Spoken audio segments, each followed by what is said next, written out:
So the wedge has been driven into our country.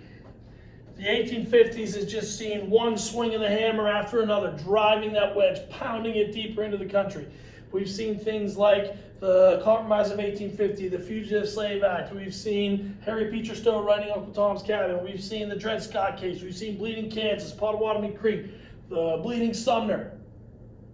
And then eventually we see the raid on Harper's Ferry and the election of 1860, and that was enough to drive the wedge so deep that the country split. Where we left off was the secession of South Carolina and then 6 other states, the election of Jefferson Davis as the president of the Confederacy, but we still haven't gone to war. And so that's what we finish with today. War begins as the southern states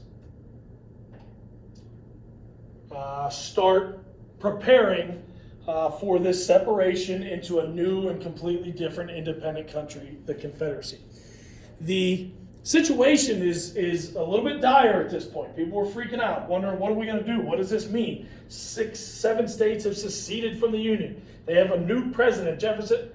Well, the guy that's in charge is the old president still. Good old milquetoast himself, James Buchanan, is still the president. We refer to the outgoing president at the time as a lame duck president. That's the official term. It sounds funny, but the lame duck period is that period between when the election occurs in November till the inauguration occurs of the new president. That doesn't happen back in 1860 until March. Today it happens in January. But it didn't happen until March in 1860. So President Buchanan really, he has to deal with the situation. Lincoln isn't the president yet.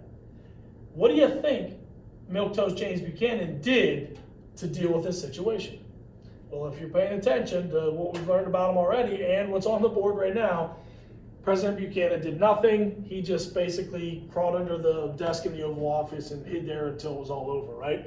That may be exaggerating a little bit, but you get the idea. That should be no surprise to you. That's a problem. But the other problem is this. The new guy, Abraham Lincoln, who is going to be the president, isn't yet the president. He can't do anything. But he does start preparing. He realizes that in March, he's going to be the president, and he's going to have to deal with this whole idea of secession. He has 3 options. What can he do about these 7 states that have seceded from the Union? Well, option 1 is let them go. All right, you don't want to be a part of the United States anymore? Go in peace. You be the Confederacy, you have your slaves, you do your thing. We'll be the Union, and we'll be just fine without you. Now, we could dive deeply into President Lincoln's viewpoints about that option, his interpretation of the Constitution and how it applies to this.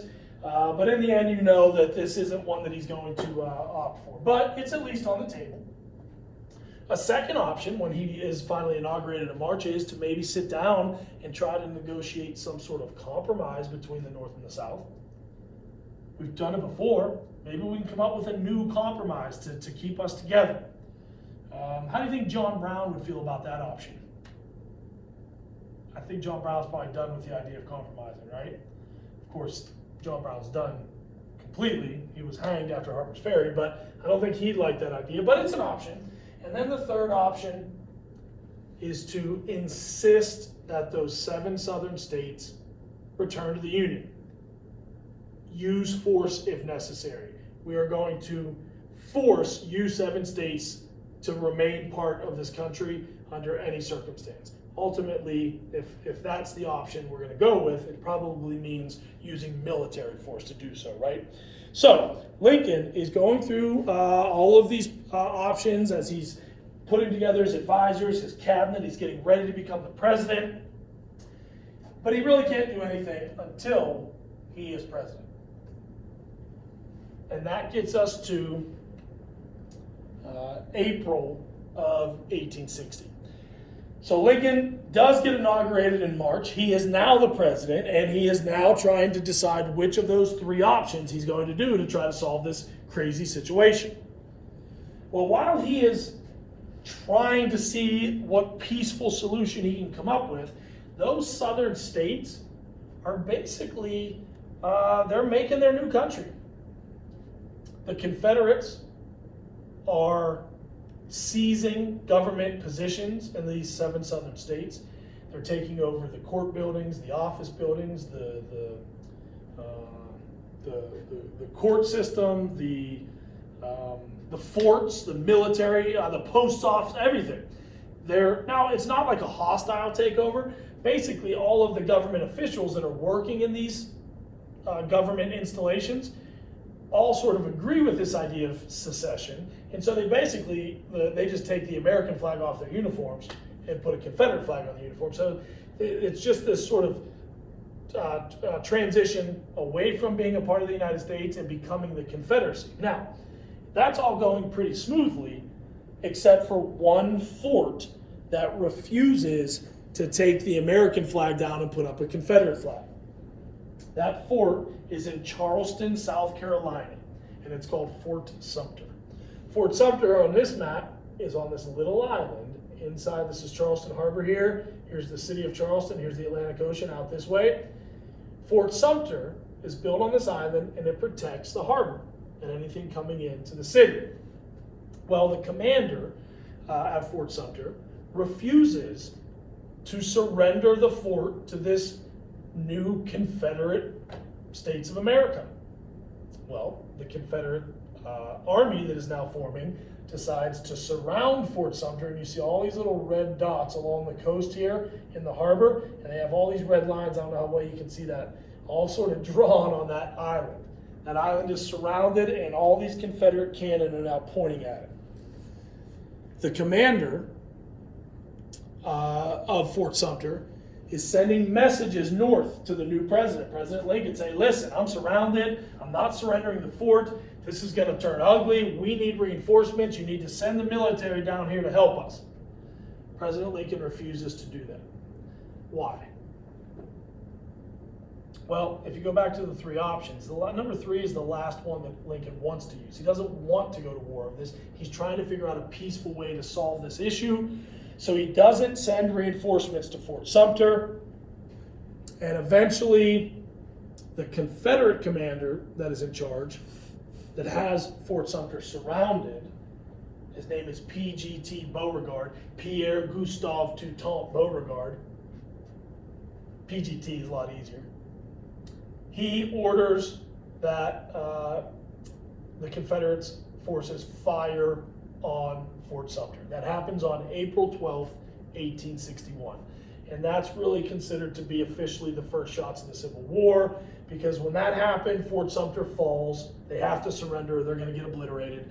They surrender the fort, and that last remaining symbol of the Union government in the southern states falls to the Confederacy. Lincoln realizes that this is not looking good and things are going bad. He's still trying to avoid a war, so he doesn't send troops into the South. Instead, he issues a national call for volunteers to join the army. He recognizes that it might be inevitable that we're going to war, and so he wants to start building an army just in case. The South gets word of Lincoln calling for volunteers to raise an army, and they view that as an act of war. They say, well, there's only one reason why you would be asking volunteers to join the army. It's because you want to attack us. The southern states view that as an act of war, and at that point, 4 more southern states choose to secede from the Union.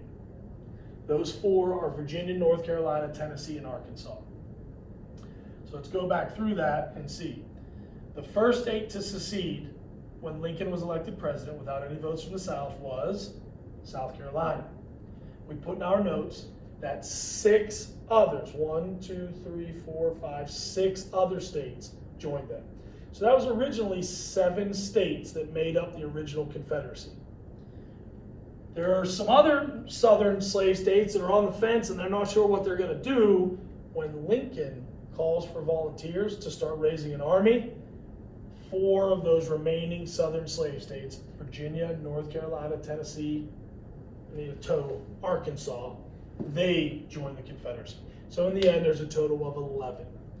All right, and there you have it. Finally, after all of this, we have started the Civil War. And that, while we start the Civil War, we end this chapter.